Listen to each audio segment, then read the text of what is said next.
Hey everybody, good to see you. Thanks for joining us again this week for our Thursday night live at 7 o'clock Mountain Time.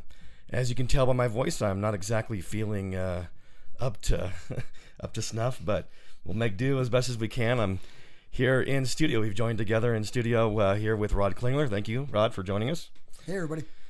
And we're going to be talking, as you can see, about the Hellfire Club. This is a lesser-known secret society. I know last week when we covered the Alfalfa Club, that it's also in one of those lesser-known secret societies.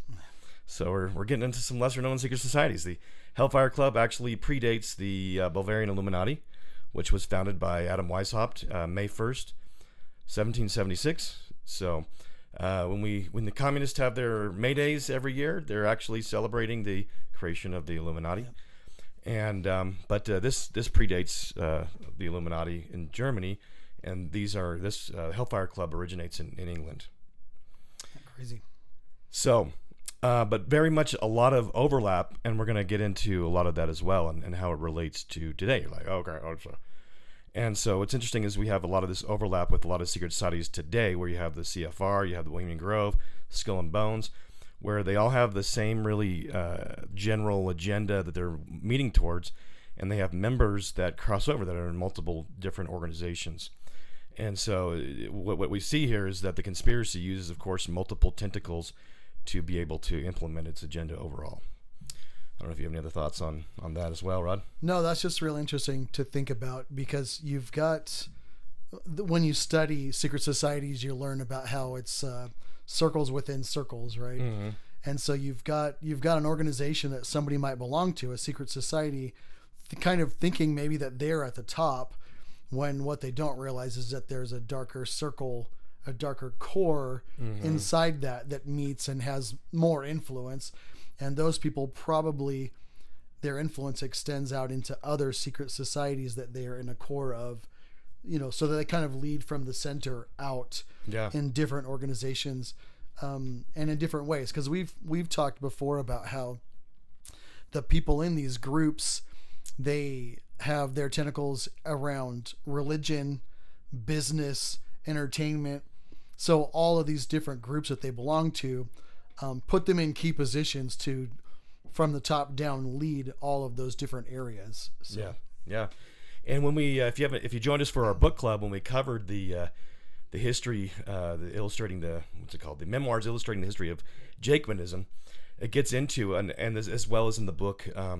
Proofs of a Conspiracy, where it talks about the history of the Illuminati and Jacobinism, where they have these levels within levels, where when they recruit at the bottom level, they don't really know. You don't know, that there are groups above you until that you actually get recruited to those higher organizations. So if you haven't checked out the book club recordings, I encourage you to go do that. And but with that, let's go ahead and get into what we're going to be covering today with the Hellfire Club.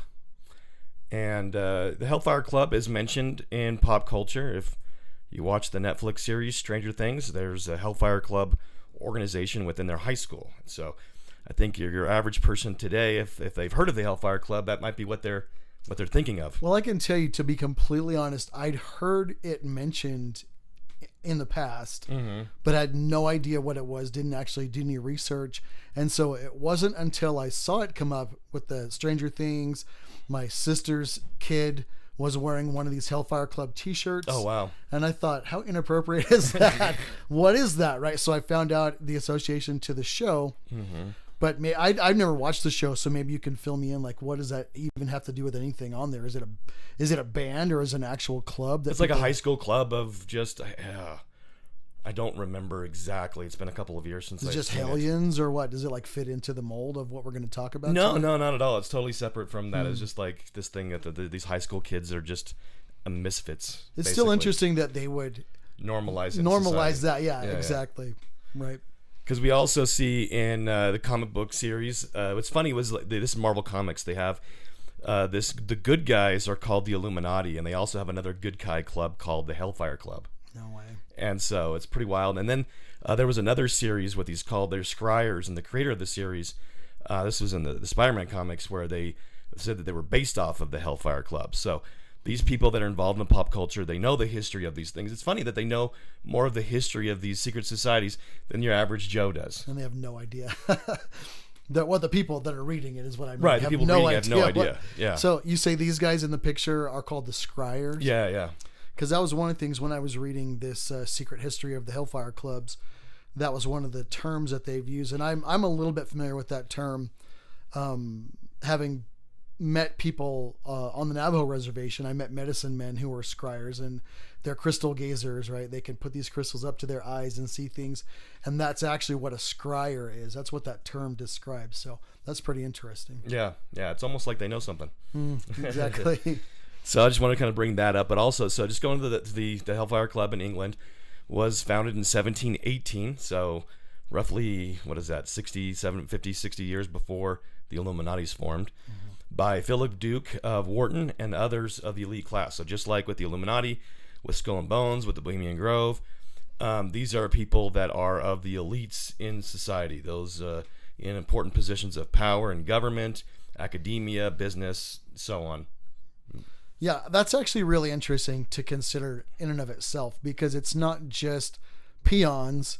Like, we just, have nothing better to do because we're so poor. And bunch of goth kids just hanging out. Yeah, we just worship the devil just because we got nothing better to do. Yeah, yeah. It seems to always be the elite. That's really interesting. Yep. And so they were formed. Membership was the elites in the business and government for the purpose of mocking religion and engaging in any and every evil they could imagine. So they would have these clubs just for they would get together. That's one of their most more direct. And we're going to get into that. There's not the Satanic Bible. What did I say that was called? There's the oh crud! That we're going to be getting into it. Devil's Bible. Yes. So the Devil's Bible is talking about what this secret society is less about doing rituals and more about degrading what is good and doing everything that is evil. Yeah, the phrase blasphemy, right? Just the whole point is we're going to blaspheme. We're going to basically, even though we're not outrightly seeking to worship the devil, we are looking to mock religion. So yep. And in a lot of ways, they were actually there to worship the devil as well. So they engage in pagan rituals, orgies, and black magic. This is the schematic of the Hellfire Club caves that are there. You go through and you see kind of this different process of what they kind of go through. You have, frankly, these catacombs, the children's cave, which very disturbing. Yeah. I tried to find some research on what the children's cave was all about, and I wasn't able to find anything. If anybody has any leads on that, that'd be really fascinating to see. But it's also goes along with what we've talked about before with satanic ritual abuse, and that these people are all about doing the most depraved, horrible things and abusing children and things along those lines. And then they go through and you go through the river Styx, which is very much a very important visual, and the ideology of what they're doing. And then you have the inner temple at the end of this cave. Yeah, well, one of the points they made in the secret history of the Hellfire clubs about specifically the river Styx right there was the fact that their inner temple, quote unquote, at the end of this cave was actually directly beneath a church building. Right, I was just going to get into that. Because the symbolism was supposed to be hell, specifically. Like, how else do you specify that physically other than being below the church, right? Heaven and then hell underneath it. And so the river Styx being, from Greek mythology, you cross that to go over into the land of the dead, which basically would be hell. So yeah. And so, like, the story behind their creation of these caves I thought was pretty interesting. One of the members, Sir Francis Dashwood, commissioned the project in 1748 to mine chalk, supposedly. And this was an attempt to combat local poverty by providing jobs. So, we're going to give jobs to the little, the regular folks. And, how often do we hear about these different things we're going to do these horrible projects just what I was to provide thinking, jobs. Right? Yeah. It's nothing new under the sun, right? Exactly right. The playbook's been in place for a long, long time. It's for jobs. And what's interesting, though, is that it doesn't hold water because the chalk was easily accessible without mining. It was just like available right there on the ground. Mm-hmm. And they didn't have to like dig these tunnels to be able to especially a super elaborate tunnel. Right. And in Greek mythology, the river Styx separated the mortal world from Hades, and the subterranean position in the inner temple directly beneath St. Lawrence's church was supposed to signify heaven and hell. Right. Pretty interesting, right? Exactly. As you just stated. If anybody has any questions, please feel free to put that in the chat. Where are the caves? They are in England. So they're just, I'm trying to remember the city outside of London. I'm trying to remember. Maybe you can look that up for me while we're going through this. Check the book here. And so we'll get back to that. These are some pictures of the outside of the caves. Here you got some little, what is that? This Medmenham? Medmenham. This is the one that comes up a lot in this book, and I think that's where the Medmenham, England. So we see here they got it's like a tourist spot today is what it's used for, and you can let's go to the Hellfire Club and have a nice little BLT. And then you can see that looks like we have the cross on the guy's forehead, that face, like almost like a screaming person or something, and so that's inside the caves there. And so one of the Hellfire phrases that I wanted to bring up, some of the words that still exist today, that we have proof of originating from, right? It probably goes back to the very beginning, where the first conspiracy between Cain and Satan. But we have here a more modern thing that we've seen is the modern or origins of it are with the Hellfire Club, and it's "Do as thou wilt." And as many of you might be aware, we have one of the most evil men in the world, and I'm not feeling well, so my brain's having a blank. Who is this again? Oh, Aleister Crowley. Aleister Crowley. Thank you very much. And that's one of the things that he said. And then we have, of course, Anton LaVey of the Church of Satan promoted that saying as well. We see here in some of a lot of pop culture, people they'll even sell shirts for Satanism, saying to do as thou wilt, as making it kind of a Satanism and its ideology popular. Dude, that one, that second from the right there just gets me. It's Baphomet, and it's supposed to just be all cute, like a cutesy, kid cartoon, yeah. That is insane. Trying to recruit the kids early on, and this idea of doing whatever you want. No, there's no personal responsibility. It's really a satanic counterfeit of agency, where God says that we have the ability to choose good or evil, and where Satan twists it to say that you should just do whatever you want. Oh, so the actual town is West Wickham. Wycombe, whatever that is. Going back to West Wycombe in just outside of London. Yep. About an hour out of London, it says. Okay. And let me go back here. So I think it's an important thing for us to recognize of these Satanists and how we have modern Satanists using this same phrase that originates with the Hellfire Club.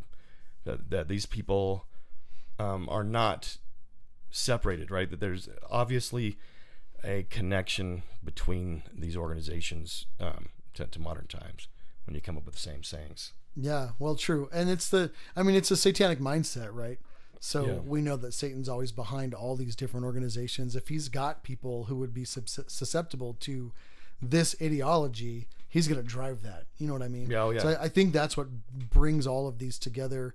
I know that part of what we're going to discuss is the fact that a lot of these organizations actually literally are successors of one another.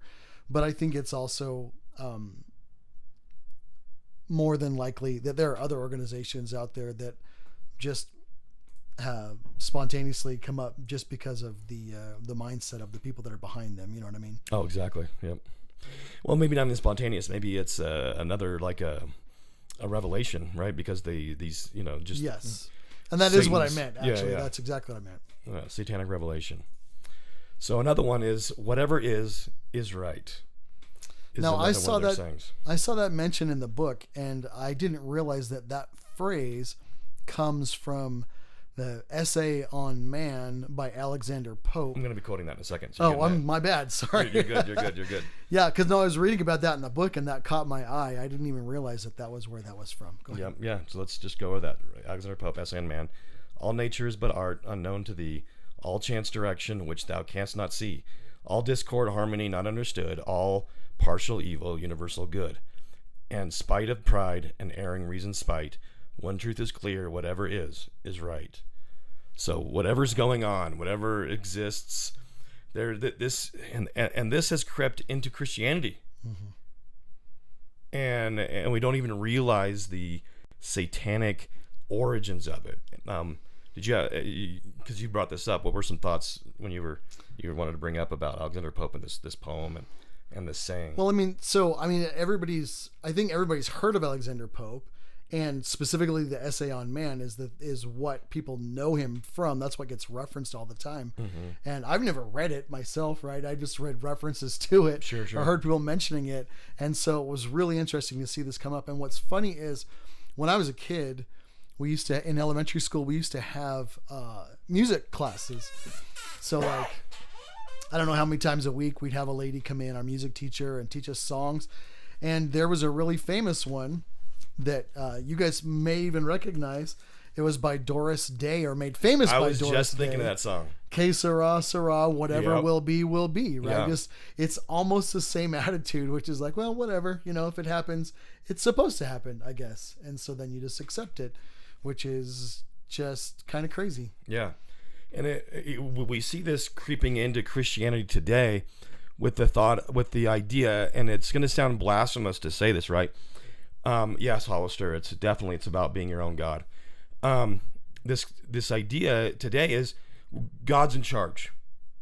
Don't worry about it. It's everything that's happening is supposed to happen. Oh yeah. All is well in Zion. It's kind of that's another way to say the same same exact thing of it's there, and the rapture cult that I've talked so much about of there's this idea of whatever is what's supposed to be, is to get us to not want to to convince us to not do our duty. Because the natural man is slothful, and we're going to find an excuse not to get outside of our comfort zone. And so if we can think that, hey, this is just how it's supposed to unfold, there's nothing I can do about it, which means there's nothing I'm supposed to do about it, which means I can just watch things as I'm watching the end times events unfold as if I'm just I'm in a movie theater and I get to watch these things happen, as opposed to our God-given responsibility to actually stand up and oppose evil, to actually put our neck on the line and stick our necks out and actually do something and say something. What more could Satan want, right? Oh, absolutely. To get people out of the battle, because it turns you into a spectator rather than a participant. But obviously, the way that the scriptures lay things out is that there's stuff that's required of us to do, and then things happen as a result of the choices that we make. At no time does he say, just sit back and watch me. I got this. I'll handle it. Yeah. God always uses men to accomplish things. And we have a duty. We're not supposed to be slothful servants. We're supposed to be actively engaged in a good cause. Well, and I think it's important to point out that exactly as God uses men, Satan does as well. Yes. And he makes it clear to his people that that's how things are going to happen. You know what I mean? So it seems like we've all been lulled and pacified, but he keeps his people agitated and active, which is why we have evil advancing so quickly in the world as we see it right now. Absolutely. So what happened to the Hellfire Club? So I mentioned earlier, we have the Bavarian Illuminati was formed in 1776, and then they change their names, but they don't change their strategies.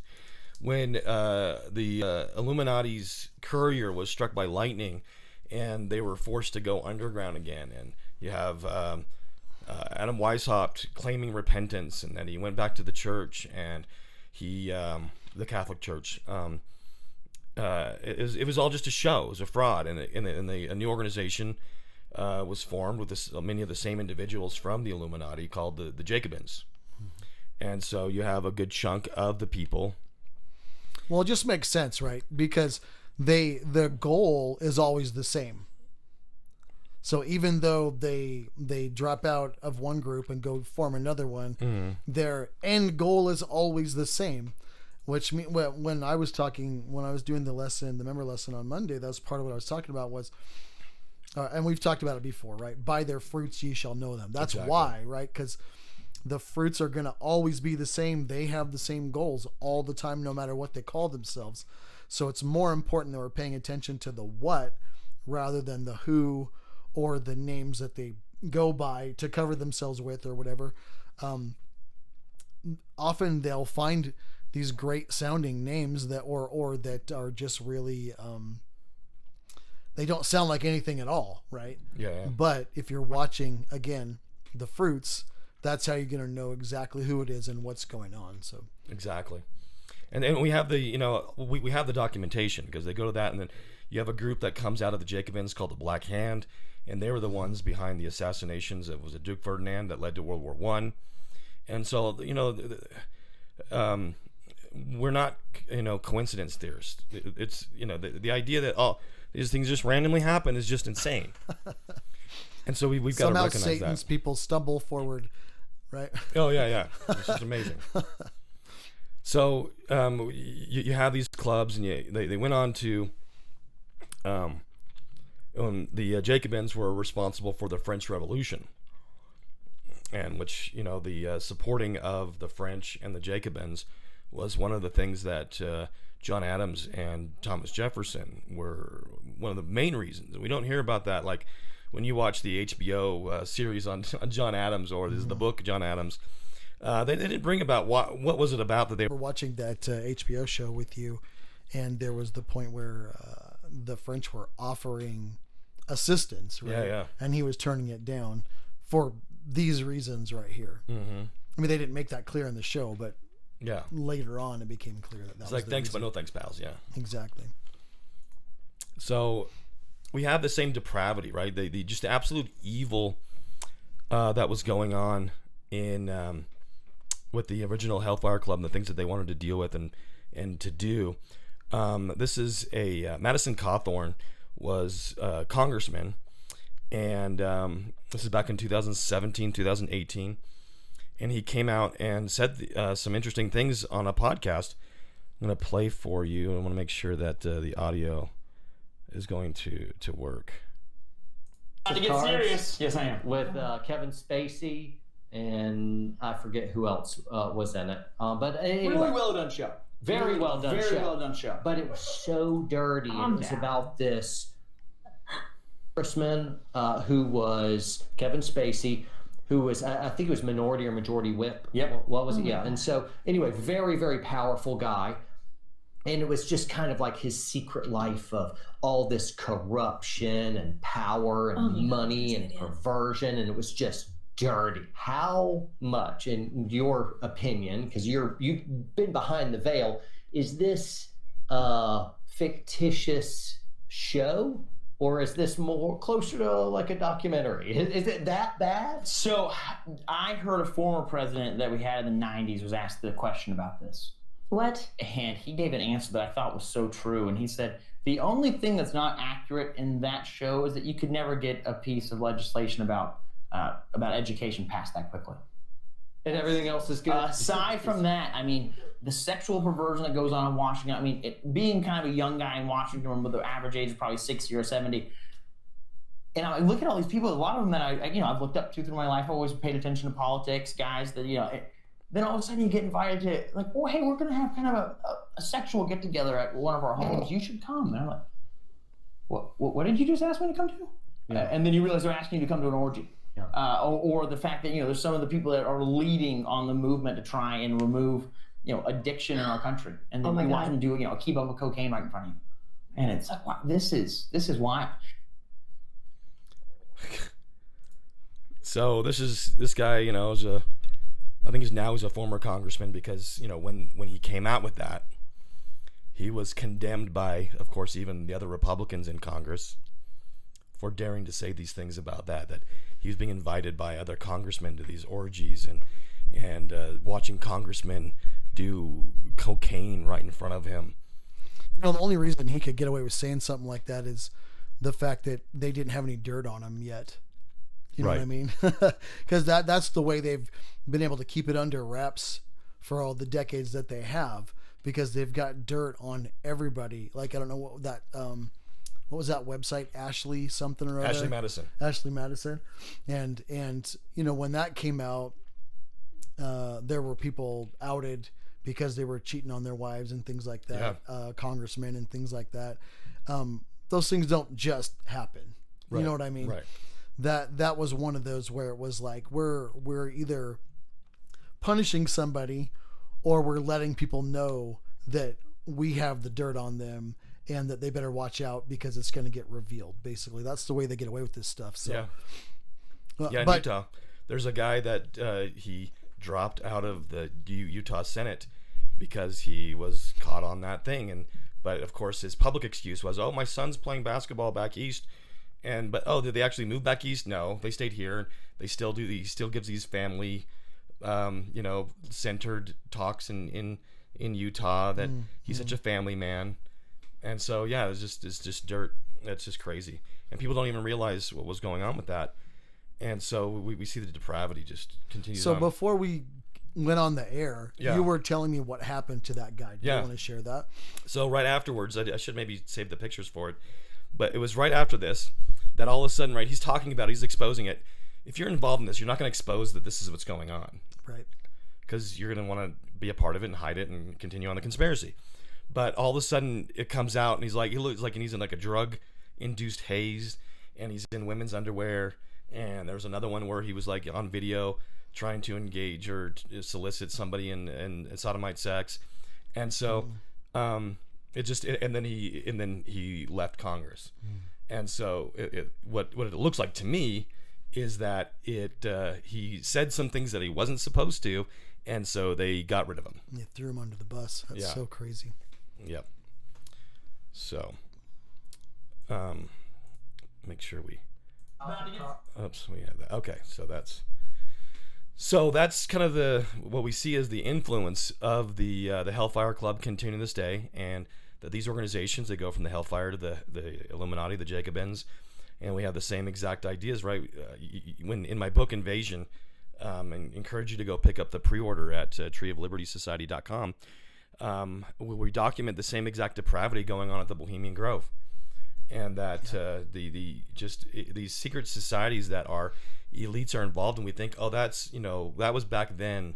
Oh, that's the other party. Oh, that's we find some excuse why we don't have to worry about it with our guy, instead of understanding the conspiracy. So that way we stop wasting our money and we stop wasting our time, because we're actually going to start doing something effective. We say, oh, I can continue to vote harder because I know my guy would never do that, even though it's really likely that they are, or that, of course, if they're not a part of it, they're not going to be in there. It's interesting that you made the connection there to the Bohemian Grove, because that's one of those things that whenever you watch like that little bit of coverage that's on ABC where they might cover it, or years ago, or BBC or something, and it's always a puff piece, right? Oh yeah. They're just hanging out, having a good time, right? And then there's people like us that do all the research and dig up all the stuff where you've got Richard Nixon talking about how it's the faggotiest thing he's ever attended and things like that, right? Yeah. And so one of the big things that people always bring up when you start talking about Bohemian Grove is that there's no way that that's actually what they do, right?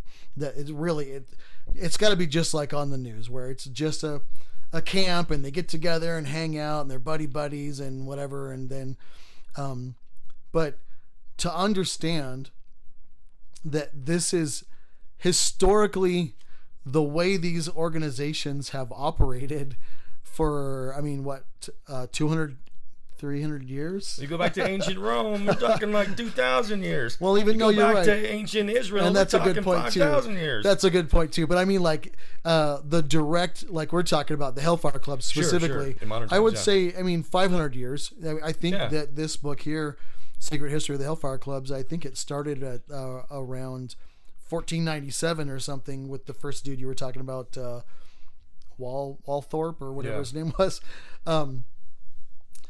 But here it is, like we've got all this history, hundreds and hundreds of years of proven documented history of these organizations acting, behaving this exact same way.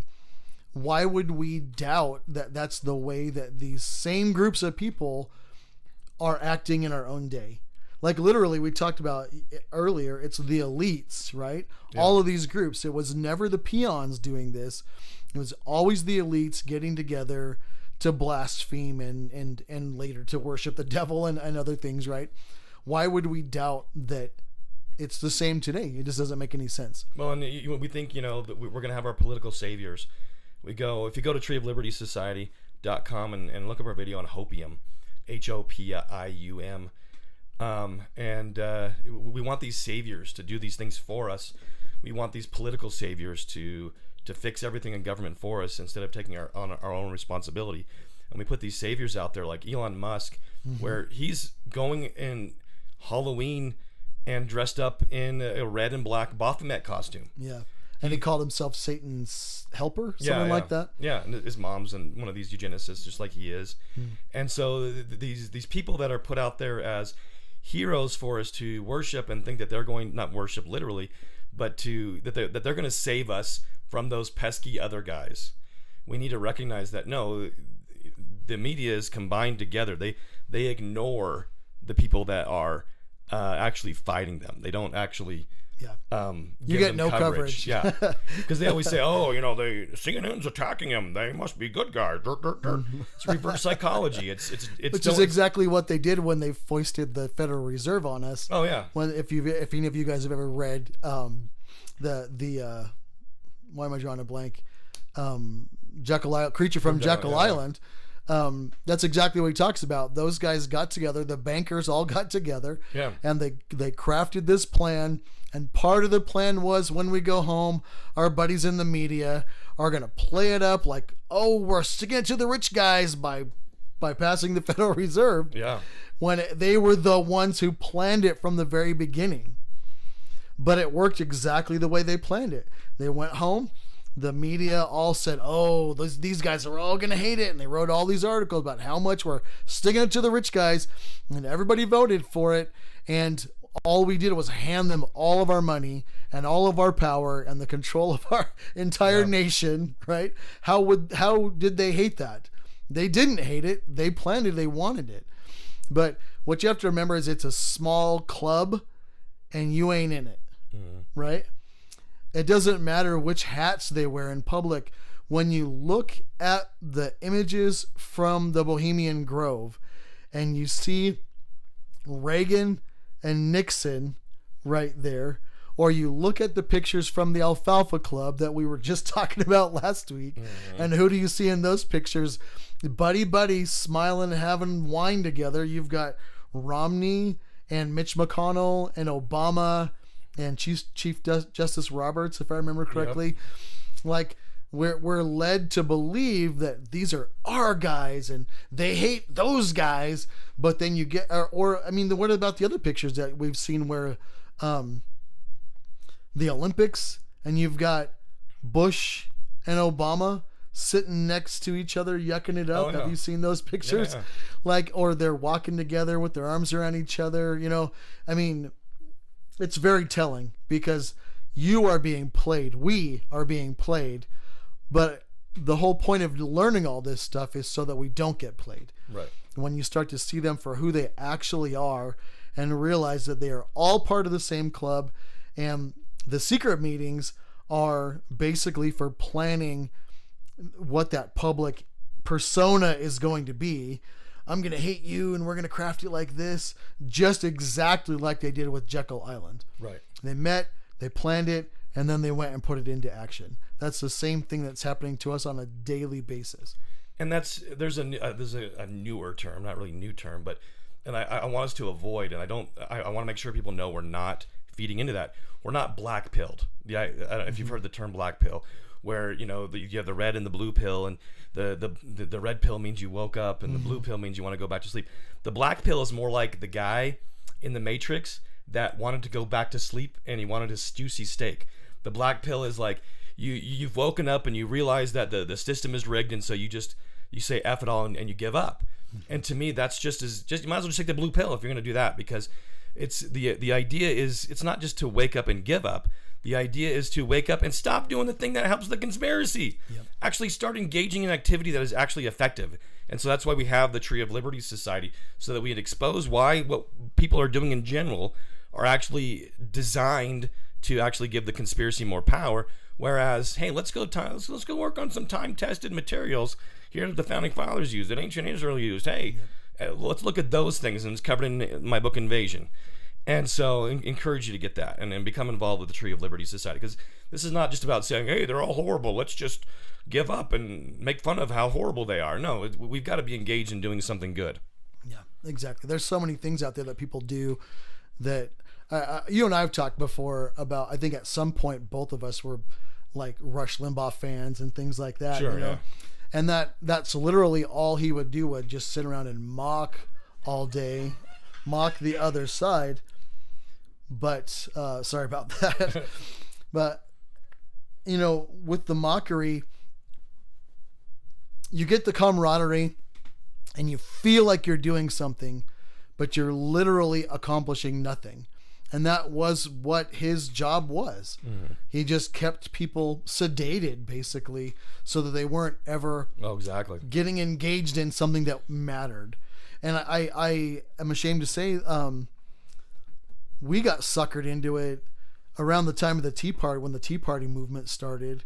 And that thing actually was real at first. And we were a part of that when it was real. Quickly got hijacked. But it quickly got hijacked by the likes of Glenn Beck, who got everybody in, like right after the big... And John McCain's VP candidate was like in charge of one of these new Tea Party groups.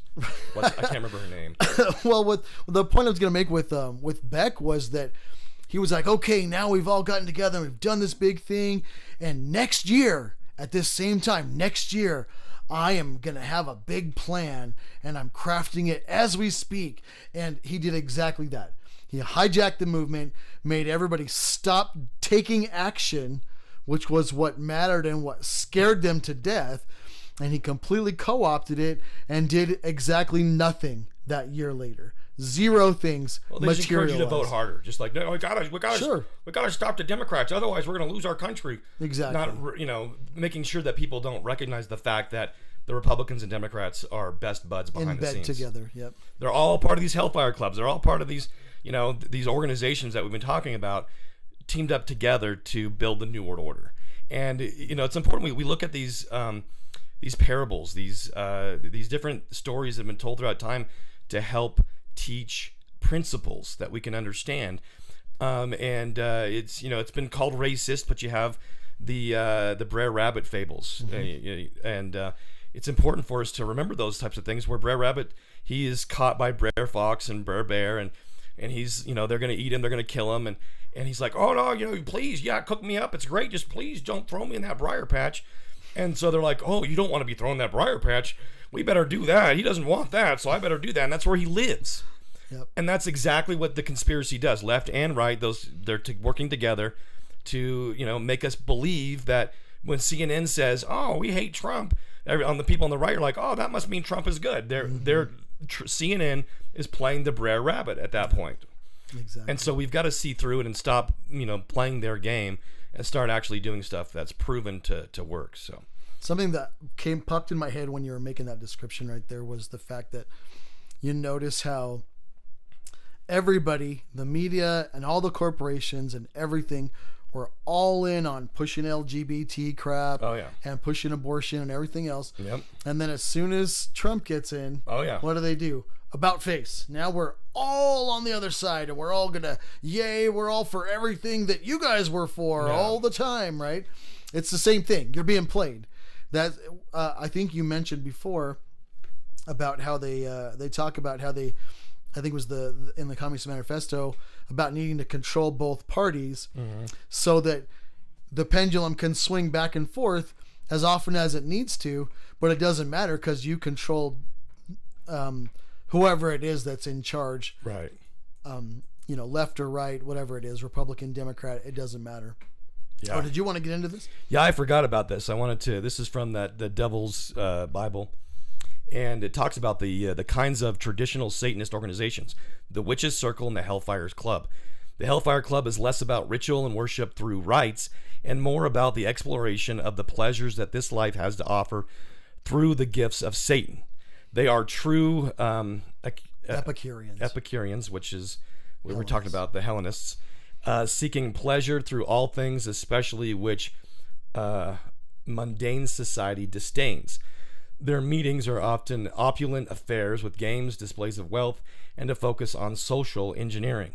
Many of the people attending these affairs may not even be aware of the satanic overtones, with the true members of the club performing their rituals somewhere hidden from their guests. I think that's interesting because that's right. Lucifer's Bible. This is crazy. The shades of that as well can be seen in things like the satanic ritual during the football halftime shows and all that kind of stuff, right? Yeah. Where just because you Olympics, aren't aware, open ceremonies and just because you aren't aware of what's going on doesn't mean that's not what's going on, right? Right. You have been duped into becoming a participant in something that's going over your head, but that's still what is taking place, and you're still a part of it, whether you like it or not. Yep. So straight from the Luciferian's mouth, and it's important for us to recognize that, so that way there's different aspects of it. We're like, oh, well, so-and-so's not doing this. Well, like we mentioned earlier in the program tonight, these guys have levels within levels, and the very bottom, they actually say that, oh yeah, we're good Christians and we're teaching good values and we love the government, and then they work their way up to the next level where they start to undermine those things, and then when you get to the top, they're like, God's evil. They're not just atheists. They're God haters. Well, Satan is the true God, right? That's what they say. Right. Well, they're the true God haters. But yes, haters of the true God, and that they do not love constitutional government. They're trying to overthrow legitimate government. And so, and that's how you get a lot of libertarians into the libertine movement saying, oh yeah, we hate the government. We want this turnover. It's like, well, just because this government's bad doesn't mean we want what this conspiracy is doing. Yeah. And so we've got to make sure not to fall for that kind of stuff. They do the same things with music and movies. They do their rituals and cast spells. Just reading the comments. Yes, absolutely. Connolly and Sons. Absolutely. There's all kinds of different methods that they try to engage the public in with their rituals. They want us to be participants, because when we're doing it unknowingly, then we get normalized to it, and then it comes a point where you don't even realize it, and you're a member of the Church of Satan, not because you're out there sacrificing babies, but because what is Satan's plan? It is destroying agency of man, and so you look at the different levels that this works, and they get us to support the agenda without even realizing that we're supporting the agenda. Exactly. They get your heart and mind shifted. That's what I was talking about the other day when I was mentioning the Mahan principle, right? In video games, that's what you do. Everything you do is you kill a monster, you get gold. You kill another person, you get points, right? Mm-hmm. So it's killing in exchange for benefit, for gain, right? Right. But when you were talking, one of the other things I was thinking about, I can't wrap my brain around this. The fact that there are movies out there where they graphically depict a bad guy who's actually really the hero of the movie, like cutting people up and eating them and stuff like that. And millions of people go and watch that crap. And not only do they watch it, they love it. You know what I mean? Like they love that kind of stuff, and they watch all of those movies. And you can have a series where there's like 10 of them, and it's all that same garbage. It doesn't get any more satanic than that. Yeah, absolutely. Well, I think I'm going to call it quits. I'm still overcoming my sickness, and I'm feeling about spent. So thank you so much for joining us tonight. And I don't have anything. I don't know what our next Thursday Night Live is going to be, but I'm sure you're going to enjoy it. So you're going to want to come back. So I'm sorry my mind's not here to promote the next week, but hope to see you soon, and tell your friends to subscribe and make sure they're checking us out and share the video. And we'll see you next week. Have a good night.